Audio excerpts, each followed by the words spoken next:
እንግዲህ 1000 ብር ከተሸጠ 10 አትክልት ያለው ሰው እኮ ሀብታም ነው የሚሆነው በቀላሉ ማለት ነውና ትንሽ መሬት ያላችሁ ሰዎች 10 ሙዝ አሁን መደዳውን አጥራ ጠገብ እንደዚህ ቢተከል ምን ያክል ገንዘብ እንደምታገኙ አስቡ። ኢቭን ኤክስፖርትም የሚያደርጉ ሰዎች አሉ። ሰላም ቤተሰቦችና ተመልካቾች፣ በትንሽ ቦታ ላይ ሙዝ ብቻ በማልማት እንዴት ሀብታም እንደምንሆን ተምረን ተጠቃሚ እንደምንሆን አልጠራጠርም። የዚህ ተመራማሪና ጠንካራ አርሶ አደር ምርጥ ተሞክሮን ተጋበዙልኝ። ቃለ ምልልሱ ወደ አማርኛ ቋንቋ መተርጎሙንም አስቀድሜ ላስታውሳችሁ ወዳለሁ። እንደተለመደው ሰብስክራይብ፣ ላይክ እና ሼር ማድረግ እንዳይረሱ። አሁን በቀጥታ ወደ ዛሬው ጉዳያችን እንገባለን።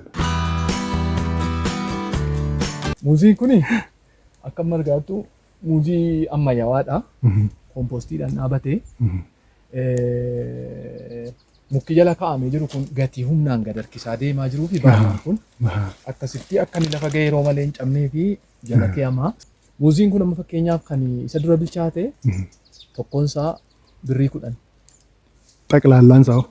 ጠቅላላንሳ ናኖ ብሪ ኢበሸኒ ኢሳውል ሲምቢታ አንጋ ብሪ ኩማ ቶኮት ለይቢታ ዮ ኮምፖስቲ ናበቴ ሞ ከና ጫላታ ኢናላታ ዴታን ፊዴ ነመራቢት ኦፉማ ነመራቢት መንግስቲን ሲንከኔን መንግስቲን አንተሚና ናምቢታ ኦፉማ ናቲቶ ለጀናን ዘሪ ሳው ምሻንጅራ አማ ዘሪ ሳው ምሻንጅራ ባያሪፊ ነማ ስዳሞ ሚቲ ቴፒ ደዳማ ሙዚን ኩኒ ጋማ ተኮይኔ ገማ ለማታይቲ ሶቀማ ባላና ደዳኒ ሰሙለቹ ደንደውሞ ናኖ ከናቲ ሆሪዳ ሆሪ ኛታቲ በርባዱ ገቲ ተይ ጋፈጂሳ ኩን እቲ ሙራሙ ሙከሳ ከነ ሳያቹ አከሩኛቱ ሙከሳ ከነ አማ ጀቦተት ስለአርጊት እሱን ሰኛቱ አማ ገቲ ኢዶ ብራ ደንዳኒ ፈጎንዴኒ ሰቱ ቀጠቀጠሜ ከነማፊ ባላሳ ከነ ፈከኛፍ ባላሳ ነተርጊቱ ኩን አማ ኛታ ሰዓቲ ጀቦተሪፍ ደለተን ፋኛችስታ ካራገረ ብራ ኩኒ boqqollo lafa kanarraa hargadhu kan caalu faayidaa boqqolloo kanaa kan caalu muuzoti kuni sii kennu. Faayidaa lafa amma kana sadiirraa boqqolloo argatanurra muuzitti kanarraa baay'ee argatan. Baay'ee argatta dhugumetti. Baay'ee argachaa jira. Dhugumetti. በየደቂቃው በየሰዓቱ ከጎበዝ አስተማሪ አርሶ አደር ጋር ብዙ እማራለሁ። እንግዲህ ተመልካቾች የምታዩት ብዙ ምርት መስጠት የሚችል የሙዝ ዝርያ ነው። አቶ ጌታቸው እንደነገረኝ ከቴፒ አካባቢ እንዳመጣ ነው የሚነግረኝ። በአሁኑ የገበያ ዋጋ አንዷ ፍሬ 10 ብር ነው የምትሸጠው። ይሄ ሙዝ ለገበያ ሲደርስ እንዳለ ሙሉ ከ500 ብር በላይ እስከ 1000 ብርም ሊሸጥ እንደሚችል ነግሮኛል። በጣም ምርጥ ዝርያ፣ የሚጣፍጥ ዝርያ ነው። እንግዲህ ሙዝ የተለያዩ እንክብካቤዎች ያስፈልጉታል። ይቆፈርበታል፣ ከአውሬም ይጠበቃል። እንደገና ደግሞ እዚህ ግቢ እሱ ብዙ ኮምፖስት ስላለው በኮምፖስት ነው የሚያለማውና ኮምፖስት ያደርግበታል። ምርታማ ሆኗል። እንደዚህ ሙዙ ደግሞ ፍሬ መያዝ ሲጀምር እንደምታዩት ድጋፍ ያስፈልገዋል። ይሄ ትልቅ እንጨት አለ ባላ ማለት ነው። ክብደት ስላለው ይሄ ሙዙ ሊወድቅና ለኪሳራ ሊዳርገን ወደ መሬት ወድቆ ሊያከስረን ስለሚችል ይሄ ባላ ድጋፍ ነው የሚደረግልበት። ይሄም እንግዲህ ባህላዊ የግብርና ተሞክሮ ነው፣ ገበሬዎች ያፈለቁት ነው። እንደዚህ መሬት ላይ ይቆማል፣ ከዛ ድጋፍ ይደረግለታል። ቅሌንስን ለየው ዱፈ ንፋስም ዋቴቨር ሌላም ነገር በተለይ ንፋስ ከመጣ ከብቶችም ከታከቁት አይወድቅም። ለምን የምታዩት እንጨት ቀላል ሚና አይጫወትም። ስለዚህ ይሄ ሙዝ አሁን እስከ 1000 ብር ሊሸጥ ይችላል ነው። እንግዲህ 1000 ብር ከተሸጠ 10 አትክልት ያለው ሰው እኮ ሀብታም ነው የሚሆነው በቀላሉ ማለት ነውና እንደውም ጌታቸው ምንድነው ሞር ወደዚህ ፎከስ እንደሚያደርግ አስረድቶኛል። ከበቆሎ ከሌላ አትክልት አሁን የጎመን የዘራውበት ቀይ ስር የዘራውበት በጣም አትርፎኛል። ሙዙ ደግሞ ከዛ የበለጠ ያተርፈኛልና ፕላስቶ ዛት ደግሞ ከዛ በበለጠ ደግሞ የሚገርመው ነገር ይሄ ሙዝ ከተነሳ በኋላ ቅጠሉና ግንዱ ተጨፍጭፎ ደቆ ለከብቶቹ የምግብ ምንጭ፣ ዋና የምግብ ምንጭ ውጭ ሀገር ላይ እንዳውም በጣም ነው የሚበሉት ከብቶች። አንተ ያን ቀድመህ ተረድተሃል። እንግዲህ ይሄን ሁሉ የሚሰራው ጌታቸው የባለሙያ ድጋፍ የለውም። ሙዙን ራሱ ፈልጎ ገዝቶ ነው በራሱ ጊዜ።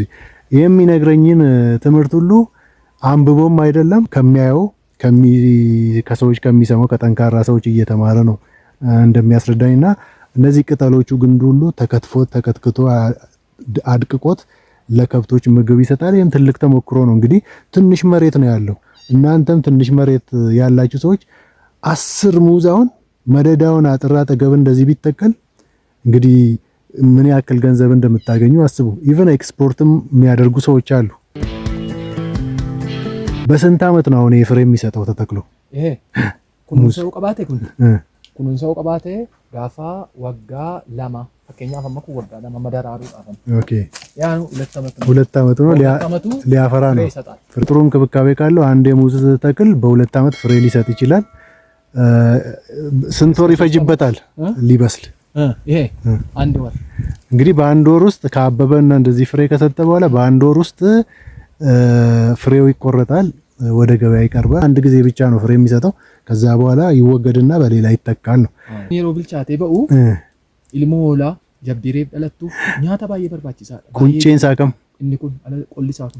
Okay. Qollisaatuni jabboonni barbaadanii ofumaanii gatii isaan nyaatanii baran yennee yeroo manatti quncifannee nyaannu kan ammaa bilchaataa isaa qodaatti walitti qabnee jabbii shishifii silaasan. Jabboonni shishifii silaa kana baay'ee jaallatu kan ilmoon hoolaareef dhalattus kana baay'ee jaallatu. Okay. Fayyada dhanna isaanii. Okay. ሌላው ደግሞ እኔም ዛሬ የሰማሁት ነው የሚነግረኝና ይሄ ሙዝ አሁን በስሎ እዚህ አንዳንዴ ከበላን በኋላ የሙዙ ልጣጭ አለ እንደምታውቁት። ልጣጩ በተለይ አዲስ ለተወለዱ ለግልገሎችና ለተወለዱ ጥጃዎች በጣም ይወዱታል። እነሱ ለጤናቸውም ጥሩ እንደሆነ ነው የሚነግረኝና ዘርፈ ብዙ ጠቀሜታ አለው ይሄ ነገር ይሄ ሙዝ ተክልና ኢቭን ችግኙ ራሱ እኮ አሁን ወደ ገበያ ቢያወጣ ጌታቸው ብዙ ብር ነው የሚያገኘው። አሁን እዚህ አካባቢ ገበያ ቢወጣውን ችግኙ ከዚህ በላይ በአግባቡ እንክብካቤ ተደርጎለት ከብቶቹም ሳይነካኩት ቢሸጥ ገበያ ቢሄድ እንደ ምርጥ ሙዝ በጣም ቢዝነስ ነው፣ በራሱ ትልቅ ቢዝነስ ነውና ጥሩ ሐሳብ ነው። እስቲ ቀጥለን ሌላ ዝርያ ሙዝ አለ መሰለኝ። ያውን ትልቅ ነው፣ አንዱ ፍሬ ራሱ ትልቅ ነው። አሁን ይሄ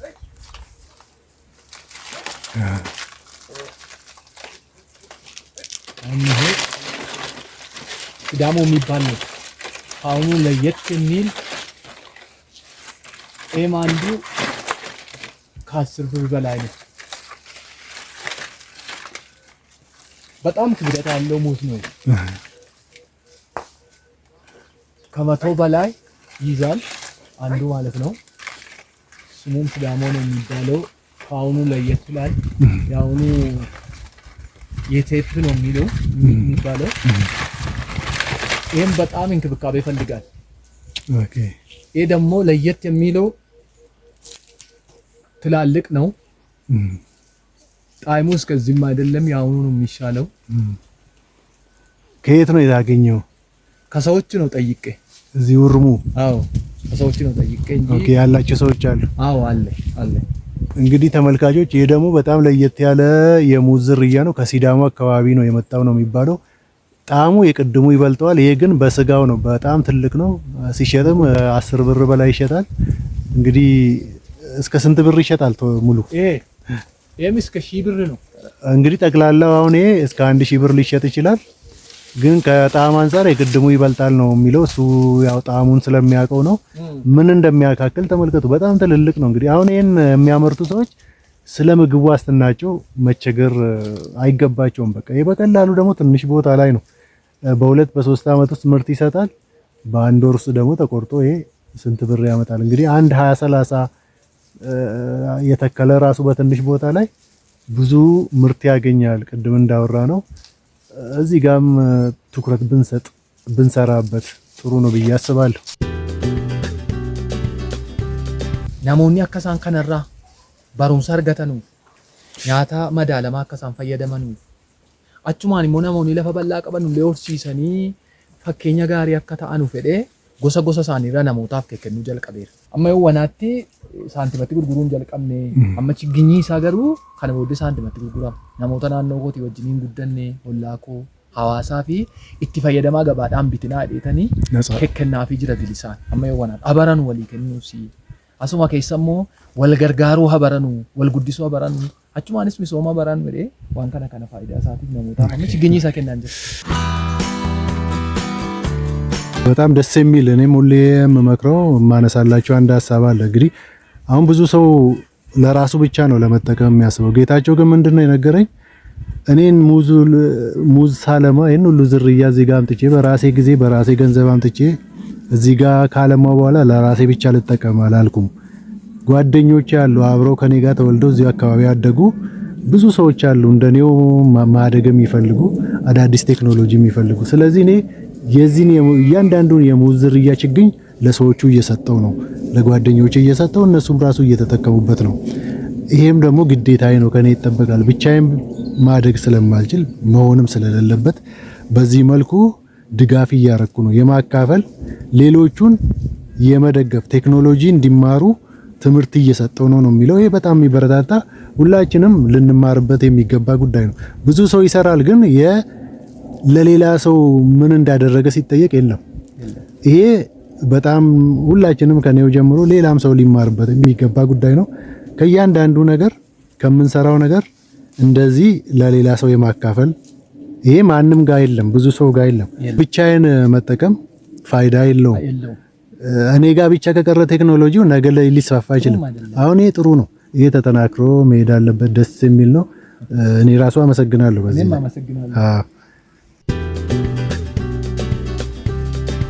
በጥቂት ቦታ ላይ በቀላሉ አልምተን ተጨማሪ ገቢ ከሚያስገኙልንና ዘርፈ ብዙ ጠቀሜታ ካላቸው የግብርና ስራዎች አንዱ የሙዝ ልማት ነው። ሙዝን በትንሽ ቦታ ላይ አልምቶ ትርፋማ እንዴት መሆን እንደሚቻል ከጠንካራው አርሶ አደር ተምረናል ብዬ አስባለሁ።